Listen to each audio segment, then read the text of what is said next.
and welcome to this week's edition of Rating the News. My name is Vanessa Otero. I'm the founder and CEO of Adfontes Media. And this week, we're going to talk about articles about Ukraine Biolabs. Specifically, we're going to talk about competing claims and how to weigh them. And the competing claims that we're talking about here are that either the Ukrainians have bioweapons labs that are dangerous and pose a threat to Russia, or they don't have bioweapons labs, they have biological research labs. They're benign, like the purposes of those are benign. We're going to look at articles from a few different sources and talk about how to weigh competing claims of information. We're going to look at one from the New York Times called Theory About U.S. Ukraine is Unfounded. We're going to start there. Then we're going to look at an article from Russia Today, RT, posing a question: do Ukrainian biolabs violate the ban on biological weapons programs? And then we're going to look at a transcript of a Tucker Carlson segment from Fox News. He says, the questions about the biolabs in Ukraine that everyone should be asking. And so we're going to go through, we're going to start with the New York Times one. But let's make some distinctions here. Let's make some distinctions and look particularly about how we evaluate competing claims when there's a lot of information out there. So when it comes to evaluating the likelihood of veracity and especially evaluating factors of credibility, there are several things that we do take into account and we should take into account when we're talking about weighing credibility. So this is an acronym, RELI, RELI, so you can remember it, for the things that we should look to as factors of credibility. One is reputation, the next is evidence, the third is likelihood, and finally, incentives. Now, these are not all equal factors of credibility, but the world is a complicated place. If we're trying to determine things like, do the Ukrainians have bioweapons labs that are a threat to Russia, or do they have bio research labs that are benign? We're not in a position, most of us individually, to go over and check ourselves into these various weapons research facilities. That's actually the position we're in regarding a lot of the world's information. We're not in a position to firsthand check it ourselves. So we have to rely on other people, other sources, other experts, and we have to sort through the credibility of those different sources and experts when we have conflicting information. So unfortunately, some of these things are easy to over-index on. So unfortunately, reputation is a fallback for a lot of folks, and reputation can be tricky because it's really prone to bias. Same thing with incentives. It can be really easy for us to attribute incentives to other people in a biased manner. What am I talking about? So reputation. So it's this is the thing that people fall back on the most. If you trust the New York Times, then and you feel like it has a good reputation, then you might just be inclined to believe what the New York Times says and be done with it. And in a lot of cases, that will be fine. But what if you explicitly don't trust the mainstream media?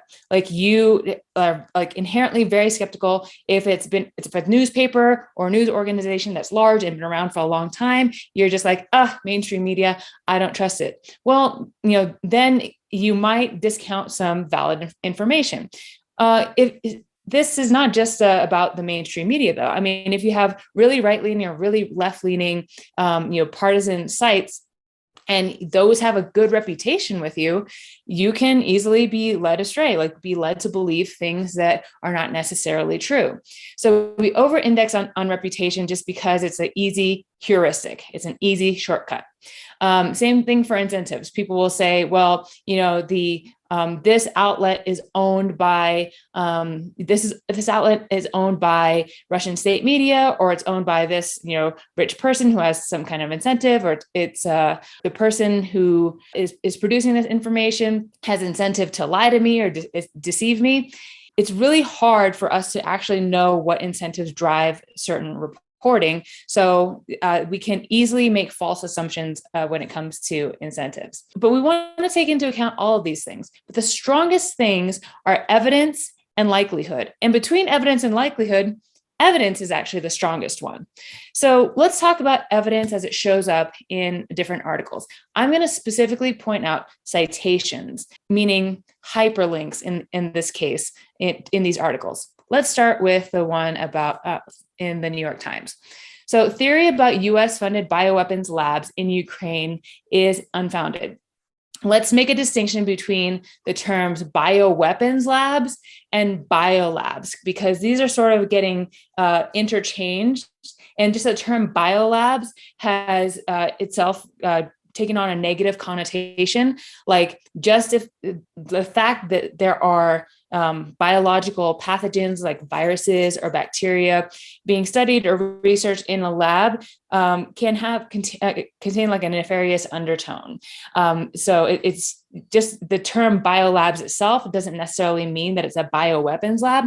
A bioweapons lab would be something that's used to research biological pathogens such as viruses and bacteria in order to like attack another country and deploy them as a weapon, which is of course really, really serious and scary. But the fact that there exist biological research facilities in general, not necessarily. Like just because there's research being done, as are in universities and scientific laboratories all over the world, in order to treat diseases, prevent diseases, to understand how they move. Like we've had a lot of these discussions in the wake of COVID-19. Just because those exist doesn't necessarily mean that they're nefarious, but you can easily see how folks can grab on and take a term like bioweapons labs or just biolabs and make it sound kind of scary. So this says, prominent conservative voices have mischaracterized remarks from American officials to amplify baseless claims promoted by Russian state media. So let's look at what's presented here and what evidence is presented to us. So the New York Times, again, if you trust the New York Times, if it has a good reputation to you, you might just like want to accept everything that's here. If you don't trust the New York Times, then you might be skeptical of what's presented here. And let's dive in. Prominent social media users and conservative voices have amplified a baseless theory promoted by Russian state media, accusing the United States of funding biological weapons laboratories in Ukraine. There is no evidence to support the claims, which President Volodymyr Zelensky of Ukraine, the White House, the Pentagon, and the State Department have all unequivocally denied. There are biological laboratories inside Ukraine, and since 2005, the United States has provided backing to a number of institutions to prevent the production of biological weapons. All right, so there's a bunch of fact statements here, and what they say is there is no evidence to support the claims. And that characterization, I think, is powerful. And I think that's the one that we want to go with when we're talking about, whether something it does or does not exist. When you say it, like something definitely like 100% is not happening, doesn't exist, well, it's hard to prove that like 100%. But you can say that like to this date, up to this point, no evidence supports these claims that the United States is funding biological weapons laboratories in Ukraine. So that could change, right? If evidence does occur, it does come to light, then there would be evidence to support the claims, but that's not the case here. That's more powerful than just calling it a lie. So now notice that the citations here are to President Zelensky, the White House, the Pentagon, and the State Department. Now, here's another reputation, another way where people will rely on reputation in order to determine, like, well, do I believe this is true? And there are some folks who like explicitly say they don't believe things that the Pentagon says or the White House says, or, just official governments are just naturally skeptical of that, right? Are there good reasons for being skeptical of government information? Yes. Have government institutions lied before? Yes, right? So, but now you have like two competing claims. You have like the Russian government saying the US is funding biological weapons labs, and the United States and the Ukrainian government saying that they're not. So now you have two governments, and one of them is telling the truth and one of them is lying. So you have to be able to tell. So you can't just say like, well, during times in the past, the US government has lied before, so I'm just going to go with they have a bad reputation and I'm not going to believe them. In this case, that's not really the best way to go. You want to go with actual evidence. So what evidence do they cite here? let's take a look at this link. So has provided, okay, so there's a proliferation agreement. What is this document? So this document is an agreement between the United States of America and Ukraine from 2005, and it's about weapons proliferation. And here are some general. The beginning of it says, the concerning cooperation in the area of prevention of proliferation of technology, pathogens, and expertise that could be used in the development of biological weapons. So this seems to say prevention of biological weapons. So as far as evidence goes, this seems to be a pretty good one that supports the claim in here. The claim is, since 2005, the United States has provided backing to a number of institutions to prevent the production of biological weapons. And when you click on the document, that's what this document says. And, we could, go further down the research hole, see like, is this really the document it purports to be? And it appears to be. We could chase that down further, but this doesn't give us a lot of reason to, question the validity of this document right here. So let's just take it as it is. Here's something to look into about citations.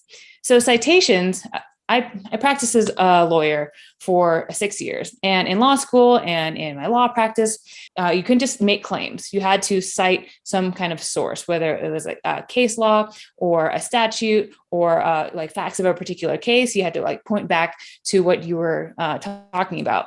And it's really important in legal writing and in academic writing that the citation that you point to stands for the proposition that you said it did. Like you made a claim and the thing you link to supports that claim. If it doesn't, that's like a big red flag. Like that kind of stuff will get your academic paper, laughed at and tossed out and not published. That'll get you in trouble with a judge in law. So you have to have a citation that supports what you say. Now, that's not what we have in journalism. In journalism, especially like online, it's just hyperlinks, right? So hyperlinks are a replacement for citations, and they're a form of citation, but there's not really a standard. Like anyone can make a hyperlink. I can make a hyperlink in a blog. You can make a hyperlink in your Word document. You can just hyperlink everything these days in your email. So there's no standard for like what it has to point to, but it's a really good clue when you're trying to evaluate an article that says one thing versus an article that says another that competes. Like how good are their citations? So let's click through these things and see if they say what they stand for, if they stand for the proposition that they assert. Let's keep going on this article. All right. But Tucker Carlson, the Fox News host, and others have misleadingly cited remarks from American officials as proof that the labs are producing or conducting research on biological weapons. And we're going to go read that Tucker Carlson reference that she's talking about here. Here's a quote, though. Out of nowhere, the Biden official in charge of Ukraine confirmed the story, Mr. Carlson said on his program Thursday night.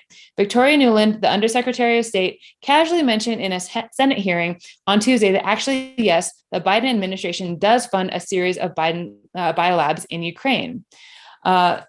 Representative Thomas Massey, Republican of Kentucky, characterized Ms. Nuland's remarks as a serious admission. All right, so let's click on this. What is this cite to? It's a cite to his tweet. Okay, so this is a serious admission under oath from a person who would know. Okay, so the quote is just tweeted. Same thing from Donald Trump Jr. Tweeted that her comments propelled a claim from conspiracy theory to fact. Again, I expect this to be the tweet. And then indeed it is. All right, so Mr. Carlson also pointed to an interview with Robert Pope, the director of the Pentagon's Cooperative Threat Reduction Program, which helps countries in the former Soviet Union secure or eliminate nuclear and chemical weapons. As Pope put it, scientists are scientists. They don't want to destroy all the bioweapons. Mr. Carlson continued in his segment. Instead, they're using them to conduct new bioweapons research. That's what he said. And we can actually look at what Tucker Carlson said, and we can take a look at what Robert Pope said. We can also take a look at what Victoria Nuland said. Right? So we want to do this, especially if there's competing claims. The claim here is that Mr. Carlson mischaracterized those remarks from Ms. Newland and Mr. Pope. So in congressional testimony this week, Ms. Newland, all right, so what is this linked to? C-SPAN testimony. So you can get transcripts of C-SPAN testimony. What's nice about it is you can search those transcripts for exactly what was said. So this is about as close to a primary source as we can get. Okay, so Ms. Newland, the Undersecretary of State for Political Affairs, was asked by Senator Marco Rubio, a Republican of Florida, whether Ukraine has chemical or biological weapons. Ukraine has biological research facilities, which in fact, we are now quite concerned Russian troops, Russian forces may be seeking to gain control of. She responded. So we are working with the Ukrainians on how they can prevent any of those research materials from falling into the hands of Russian forces should they approach. So that's what Victoria Newland said. And what Tucker Carlson said was, out of nowhere, the Biden official in charge of, let's back up one. They have misleadingly cited remarks from American officials as proof that the labs are producing or conducting research on biological weapons. Okay, so the story is, out of nowhere, the Biden official in charge confirmed the story. The story meaning like pointing to something a little bit more nefarious than just biolabs, but actually bioweapons. But the quotes are all about biological research facilities, nothing about bioweapons. And then Mr. Rubio said if there were a biological or chemical weapon attack inside Ukraine, Mr. Rubio asked, would there be any doubt that Russia was behind it? There's no doubt in my mind, Senator, and it's classic Russian technique to blame the other guy, what they're planning to do themselves, Ms. Newland. Okay. Now, at this point you have, you have statements from Russian officials and U.S. officials that are conflicting. The State Department said Ms. Newland was referring to Ukrainian diagnostic and biodefense laboratories during her testimony, which are different from biological weapons facilities. Rather, these biodefense laboratories counter biological threats throughout the country. So and then Marco Rubio, a Republican, said that there's a difference between a bioweapons facility and one that's doing research. And you'll notice that this distinction gets blurred on less reliable sources and less reliable articles. And then there's another citation. In referring to Mr. Pope on Thursday, Mr. Carlson was distorting a February interview Mr. Pope gave to the Bulletin of the Atomic Scientists, a nonprofit organization and publication. All right, let's check that citation too. So this is Bulletin of the Atomic Scientists, and you might not be familiar with it, but you could read this article and see that it appears to be a lot of quotations from an interview with Robert Pope. So here, there's a February interview that Mr. Pope said, and here is the bulk of that interview. So there are extensive quotes from Robert Pope about this that essentially corroborate what is characterized here in this New York Times story. The relevant analysis is here. Mr. Pope had warned that Russia's invasion of Ukraine may damage laboratories in the country and that conduct research and disease surveillance and are supported by the United States. He noted that some of the facilities may contain pathogens once used for Soviet-era bioweapons programs, but he emphasized that the Ukrainian labs currently did not have the ability to manufacture bioweapons. So that's an important part of the story. That's an important distinction to make. It's that the quote says, there is no place that still has any of the sort of infrastructure for researching or producing biological weapons. Mr. Pope said, scientists being scientists, it wouldn't surprise me if some of these strain collections in some of these laboratories still have the pathogen strains that go all the way back to the origins of that program. So if up here it says, if you go back to the quote from Tucker Carlson, as Pope put it, scientists are scientists. They don't want to destroy all the bioweapons. That's not exactly what he said in this quote. Right? All right. There's another interview in the Bulletin of Atomic Scientists. So it again, scientists, the citation goes to that same news source, which if you read appears to be credible about his additional interview. And Mr. Pope also echoed Ms. Newland's concerns about the laboratory falling into Russian hands. He spoke specifically about the Pentagon support of 14 veterinary laboratories, et cetera, et cetera. All right. Both Ukraine and Russia have signed a treaty outlawing biological weapons. Well, let's take a look at some of these other citations. There's actually a lot of links in here. We've actually clicked, look how many things we've clicked open, right? This says the United Nations Security Council convened a meeting on Friday about Russia's accusations concerning biological weapons in Ukraine. Izumi Nakamitsu, the UN's High Representative for Disarmament Affairs, said the United Nations was not aware of any biological weapons programs. Let's click on that. That's on YouTube. I am aware of media reports regarding allegations of biological weapons programs. The United Nations is not aware of any biological weapons programs. So far, I mean, these citations are extensive and support the propositions that this article stands for. So not aware of any biological weapons programs. They signed a treaty outlawing biological weapons. What's this treaty? Okay, this seems to be a fact sheet from armscontrol.org that appears to have white papers, research, and reports. And this does indeed appear to be the treaty that they're talking about. Okay. For years, Russia has claimed that former Soviet countries were manufacturing biological weapons at laboratories funded by the United States. Experts and journalists have found no evidence for these claims. All right, what's this citation? Okay.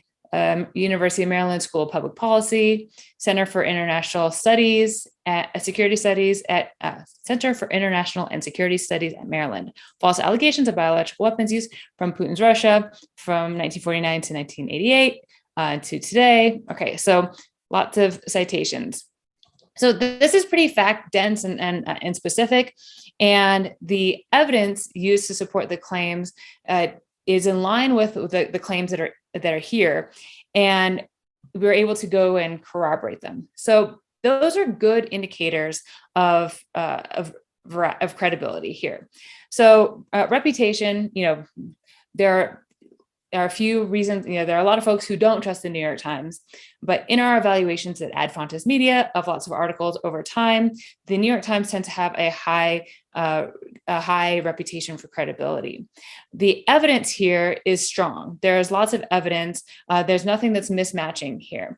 Now, likelihood and incentives, we can dive into that a little bit more, but let's dive into that with some other articles, right? Let's take a look at RT, okay? Actually, let's take a look at something a little bit easier to detect. Let's take a look at Tucker Carlson's segment from his episode, which is in text here, fortunately. So I've said this before, but the news is answers. The news is not questions. And much of the problematic information in our landscape that's misleading or selective or incomplete or propagandistic is in the form of just asking questions. There's actually there's a satirical movie called Death to 2020 and Death to 2021, where there's a segment that's called Just Asking Questions. And it's in this form of saying, we're not saying that something did happen. We're just asking questions about it.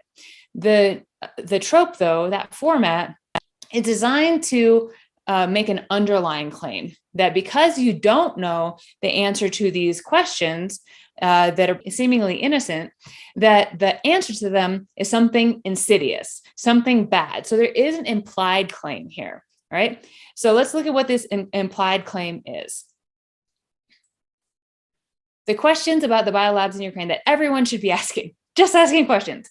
There's an important story here. It's why the government is lying about it. Now, saying that the government is lying about it is a big claim. That's like an explicit claim. So we'd want to have evidence for an explicit claim. Also, there's an implied question here. So let's get to what that implied answer is here. Implied claim. So Tucker says the Pentagon's Ukraine biolab talking points are an utter lie. Again, another big claim repeated, doubling down. Let's see if there's evidence of it. Wednesday, we told you the Biden administration is funding a number of secretive biolabs in Ukraine. So secretive is interesting here. Like, what about it is why, like this, we were able to find documentation about it since 2005, right? Funding of biolabs is not exactly secret. It's just not a thing that was widely known. Yeah. Labs that are conducting experiments on highly dangerous pathogens.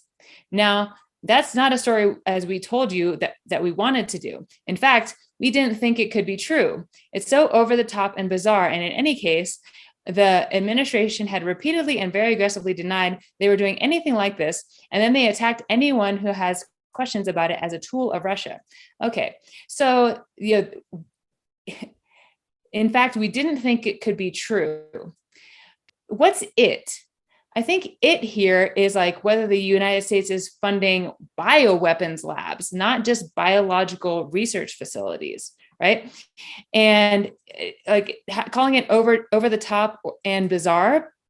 I mean, if you look at the underlying, explanation, it seems pretty like straightforward and reasonable that the United States has been working with the Ukrainian government and other world governments to reduce threats from biological weapons over the past many years. Okay, saying that they very aggressively denied that they were doing anything like this. What's like this? I don't know. And then they attacked anyone who has questions about it as a tool of Russia. There's no citations for this. This is hyperbole. We'd want citations for claims like this. Even in this article, there were citations to things like to tweets that Thomas Massie and Donald Trump Jr. said. There's no citations here. We foolishly assumed that in this one instance, they might be telling the truth, and then out of nowhere, the Biden official in charge of Ukraine confirmed the story. Oh, they have a link to Ukraine. What is this link? Oh, it's just a link to like literally things about Ukraine that are on the Fox News site. So it's not really a citation. Okay. Toria Nuland, the Undersecretary of State, casually mentioned in a Senate hearing that actually, yes, the Biden administration does fund a series of biolabs, but not drawing the distinction between biolabs and bioweapons labs. And whatever is in those labs is so dangerous that she is deeply concerned that these materials will fall into the hands of the Russian military. We've already looked into this in the New York Times story and seen that there is a rational explanation for this. But when you ask questions, have no citations, use language like secretive and aggressively denied and attacked anyone, we foolishly assumed that they might be telling the truth. All of these make an implicit claim. The implicit claim is that we don't have answers to some questions. And because we don't have answers to these questions, it means that the government is doing something nefarious and doing something wrong. Now, there is no actual proof for this claim. It's literally just questions.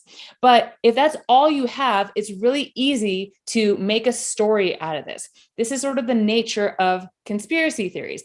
If you have a little bit of bits of true information, like Victoria Nuland said a thing, that there are biolabs that have been funded for threat reduction since 2005, and you put those together with like a series of questions, your mind tries to make a story, right? Your mind isn't doing that right here because we already read another story with a lot more information to fill in all these gaps. But if you had just walked right into this Tucker Carlson story, then your mind would fill in the gaps with the implied underlying claim that Tucker Carlson is making here, which is that this is nefarious and something is wrong and we should be alarmed, okay?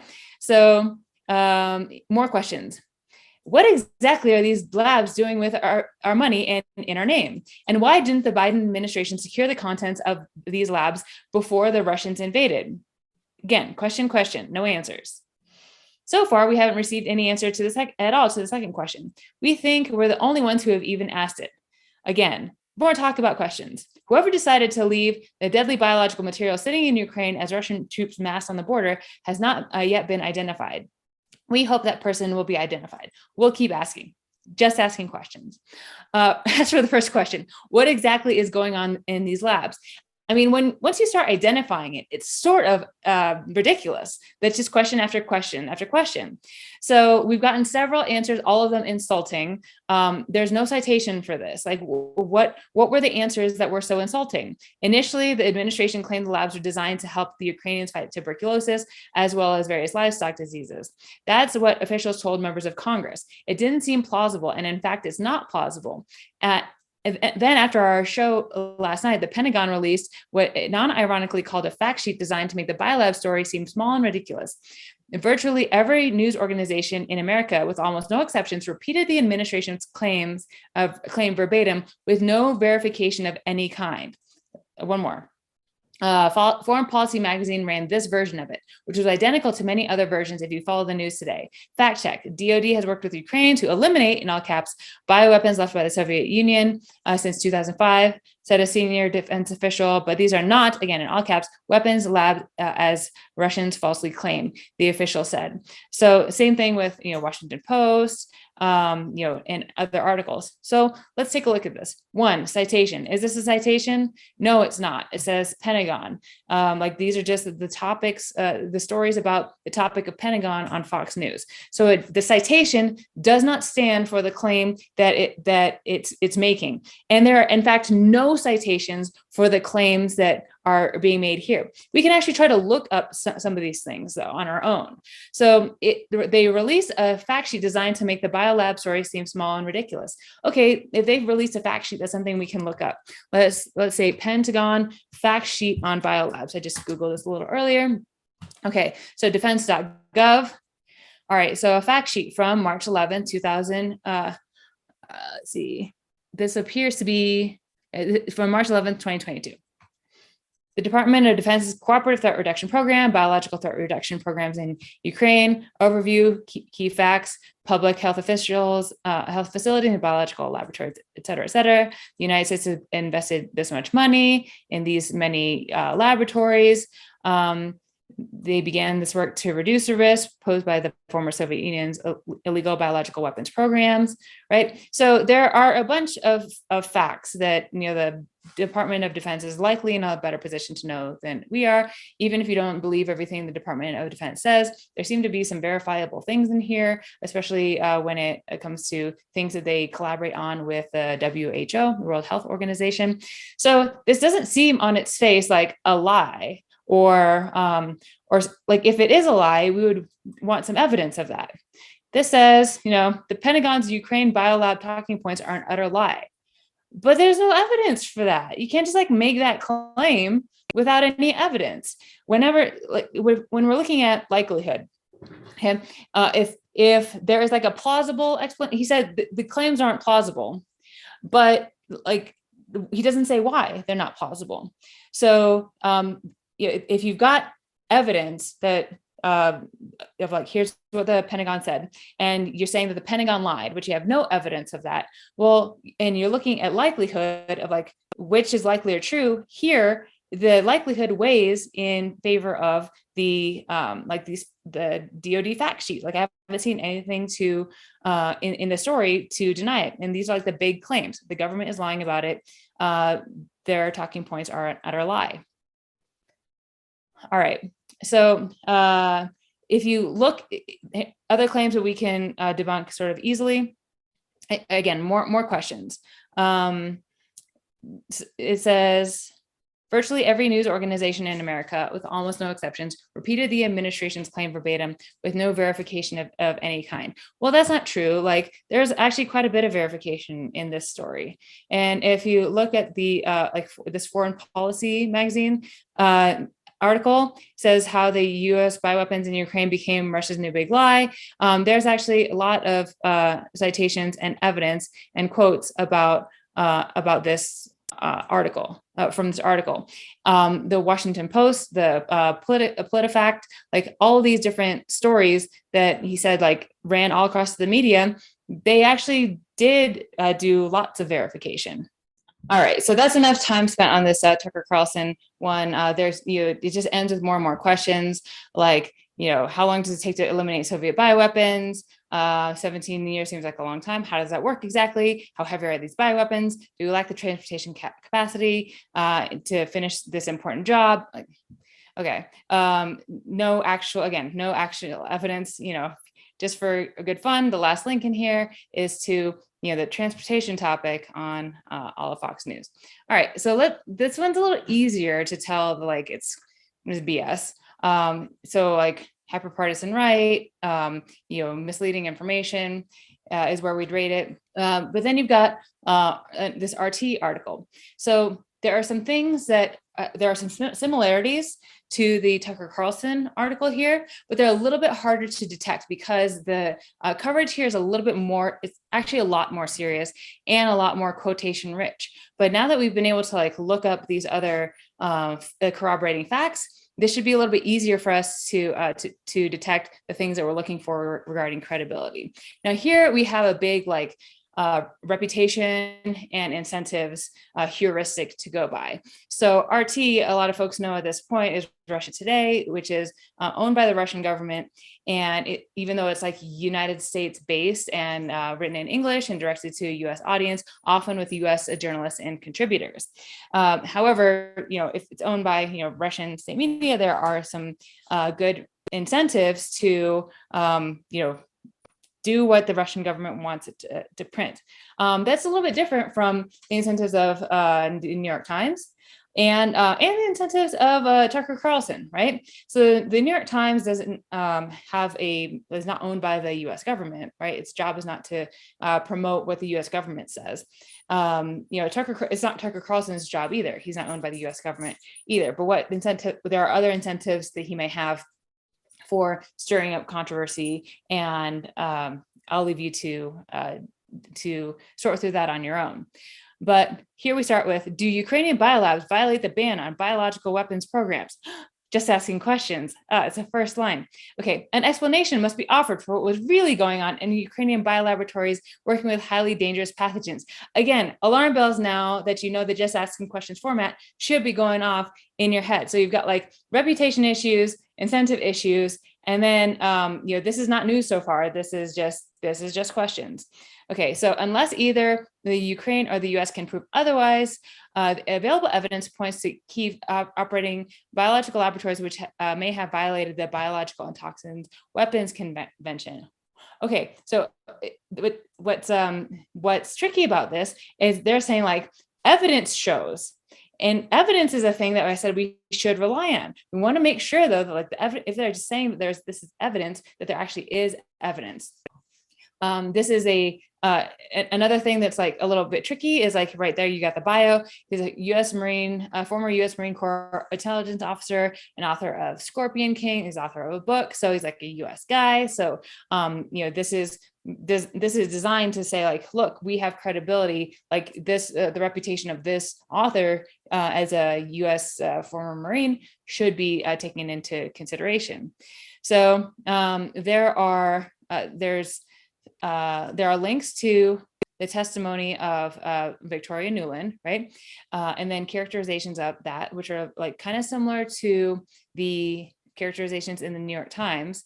But then the framing of it was different. So Marco Rubio asked, does Ukraine have chemical or biological weapons? He asked.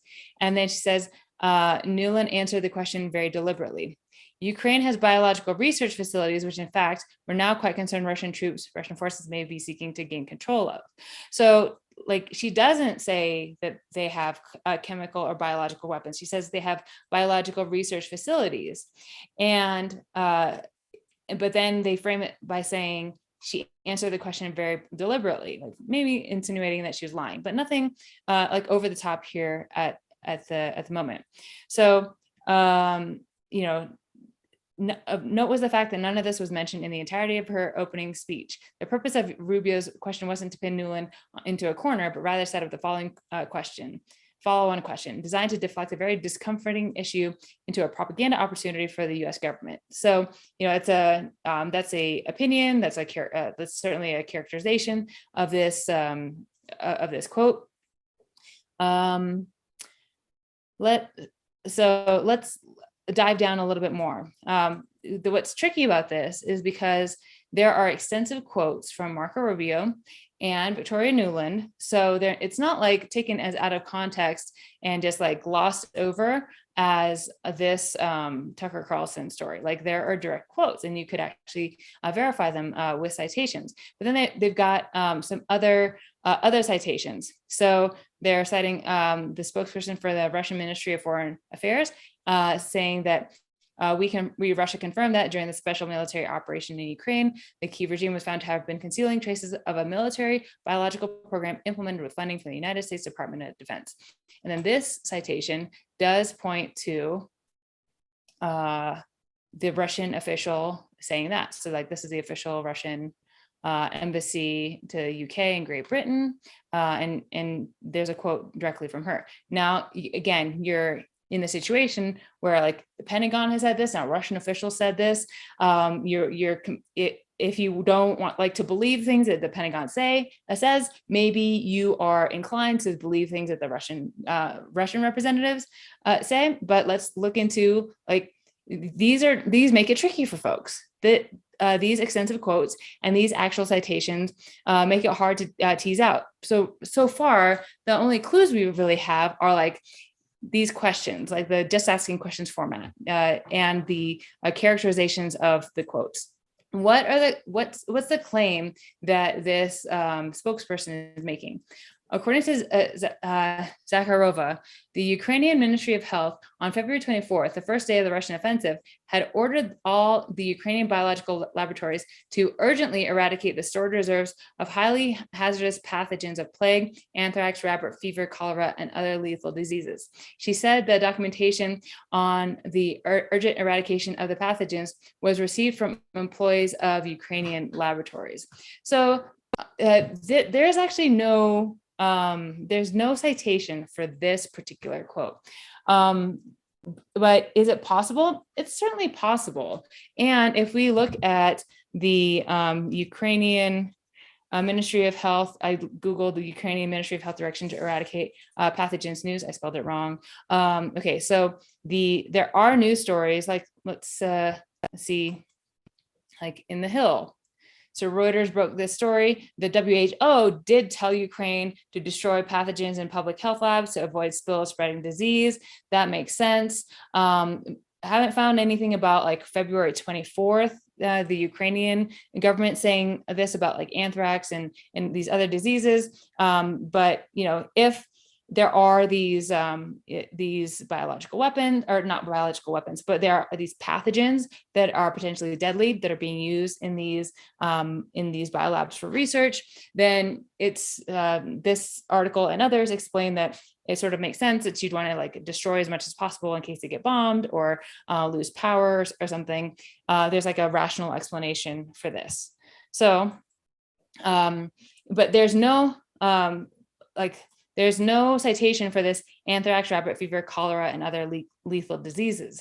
That's kind of key. That's kind of important because that claim that they have like those kinds of those pathogens, whether they do or not, like that's kind of central to this this overarching story from the spokesperson from Russia.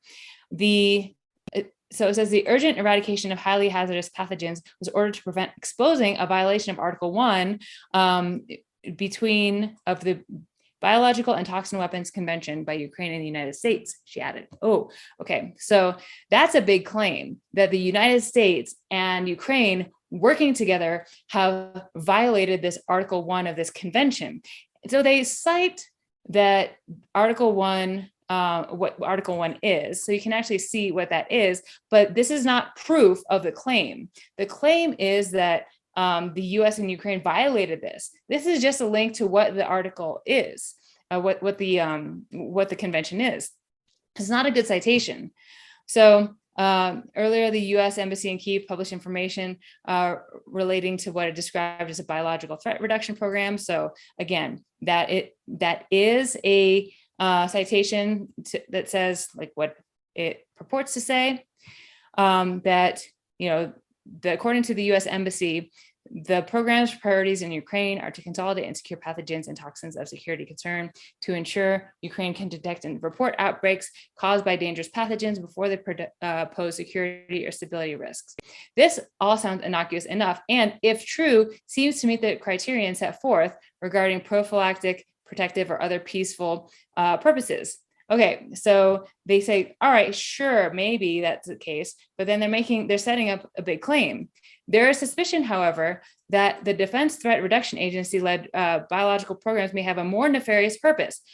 Okay, big claim. You got to have proof for the claim. Where's the proof? Okay, the Bulgarian investigative journalist has conducted extensive research into this issue. Okay, this is a big one. The US Army regularly produces deadly viruses, bacteria, and toxins in direct violation of the UN Convention on the Prohibition of Biological Weapons. Hundreds of thousands of unwitting people are systematically exposed to dangerous pathogens and other incurable diseases. Biowarfare scientists using diplomatic cover test man-made viruses at Pentagon biolaboratories in 25 countries across the world, she claimed. What is this bombshell story? Turns out it's from naturalblaze.com. What? It's a subsidiary of the famous misinformation network, Natural Health News, natural news. This is like a well-known, network of misinformation.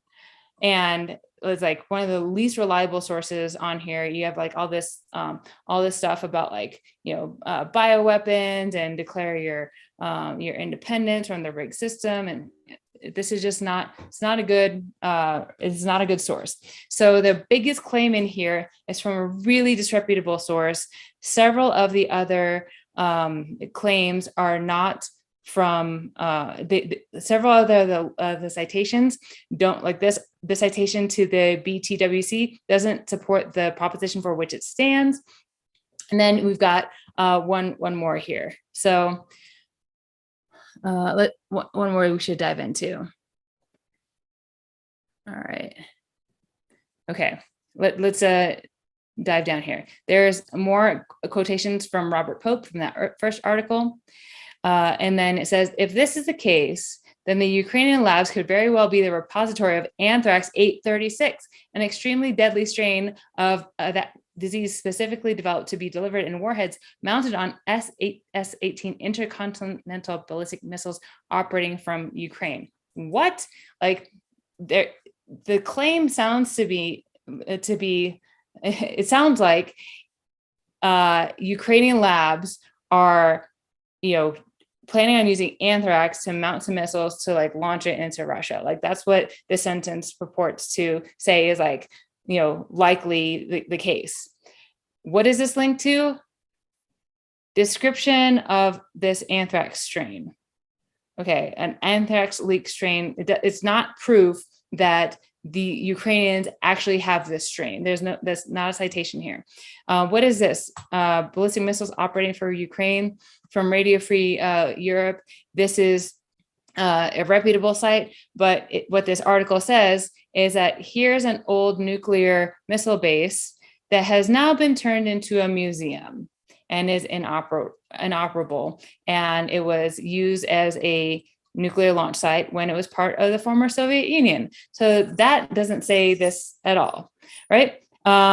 This, it would seem, would put the labs in direct violation of the Biological and Toxic Weapons Convention. So here, longer article, lots of quotes, more citations, but if you follow the links to the citations and you look for the clues, like the just asking questions format, not credible. Like the evidence is not good, and the likelihood that of the answers to this question being yes is low. It's not as likely as the opposite, which is that there are more benign explanations. All right, that's a lot of information on this particular story. There are many, many, many more articles, but again, to recap, things that you want to rely on when you have competing information. Don't over-index on just reputation. Don't over-index on just incentives. Really heavily lean on evidence, making sure that the citations that are in the article are standing for the propositions that they claim to support. All right. See you next time. Bye.